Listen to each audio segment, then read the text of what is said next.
No, no te molestes, no te pares. ¿Cuál es tu color favorito? Rojo, ¿Horóscopo? Libra, Eres enojona, ¿verdad? Oye, ¿y cuánto mides? 1,82, 83. Sí, se ve que eres alta. Oye, ¿y frío o calor? Calor, pero ¿por qué tantas preguntas? Bueno, voy a ir al grano.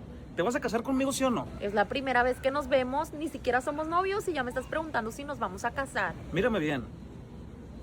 ¿Te gusto? Pues sí, eres guapo, pero ¿a qué quieres llegar? Yo no pienso desperdiciar más años de mi vida con una persona que no sabe ni lo que quiere. ¿Te vas a casar conmigo, sí o no?